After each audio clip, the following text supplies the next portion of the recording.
Hey, it's Midnight Raven, and today is unfortunately one of the worst days of the year. It is Valentine's Day. It is the most overrated day of the year where you get to show your loved ones how much you appreciate them. I have been single for 3 years and haven't had to deal with Valentine's. And even before then, even with exes, I was usually the one that did the Valentine's stuff. They were never really into it, so it's always been one sided anyway. But this year I am single Pringle for a third year, and you know what? People say, "Oh, you should get back out there. You should try and find someone." The thing is, why would I want to force somebody to love me? Why would I want to go searching for somebody?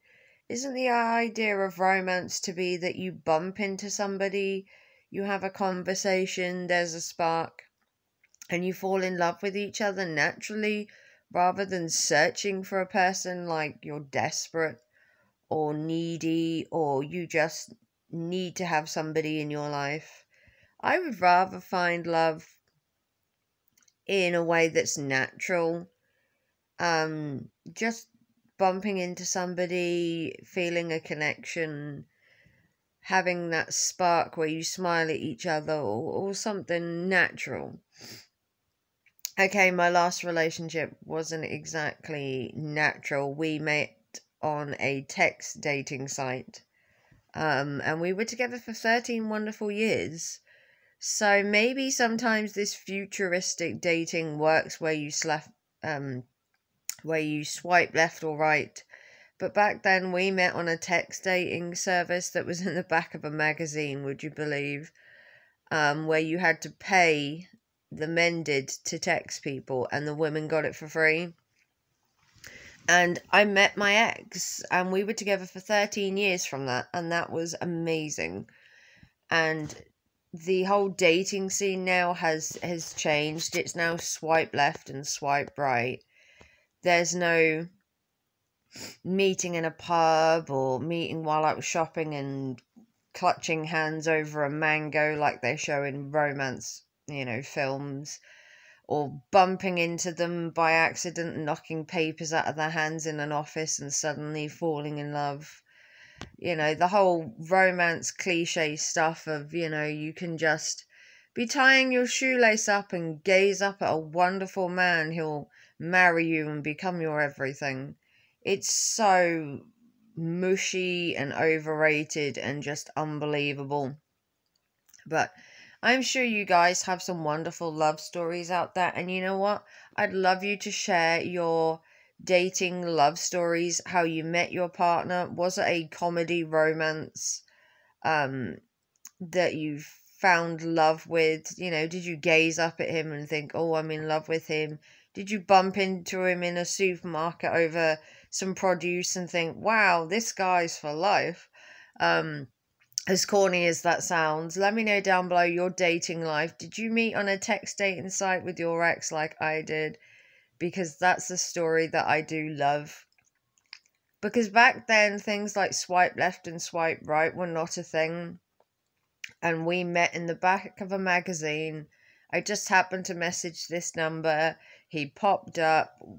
We spoke most of the evening and we met the next day. And within a month, I'd moved in. And then I had a child. So romance did blossom from a very weird situation back then. But nowadays, swiping, texting for romance, it's just the norm. It's just the norm nowadays.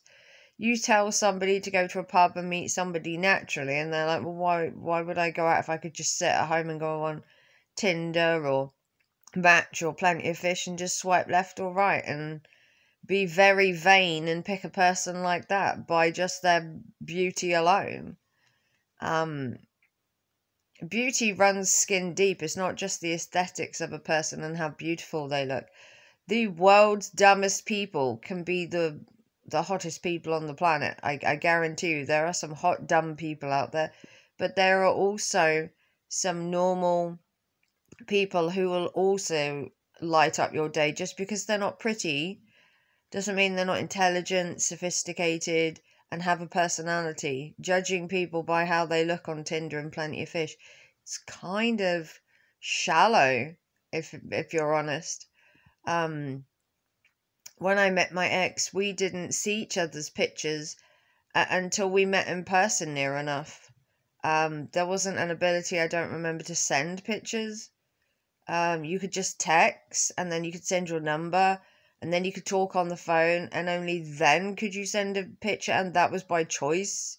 You didn't have to put one up like Plenty of Fish and that and show yourself. So things back when I used to attempt to date, we're talking like 16 years ago, as I've been single for 3 years, was entirely different. Nowadays, you swipe people, it's all about vanity, how good you look. And it's just shallow.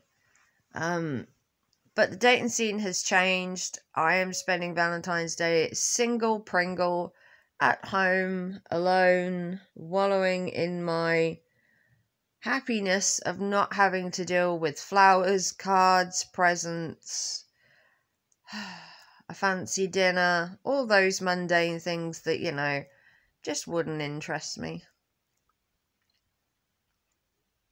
If you can hear the undertones of my voice there, you probably know I'm lying. I would love some flowers, a romantic dinner, and someone to shower me with love and attention, but I want it the right way. Not just because it's Valentine's or because the guy feels he has to.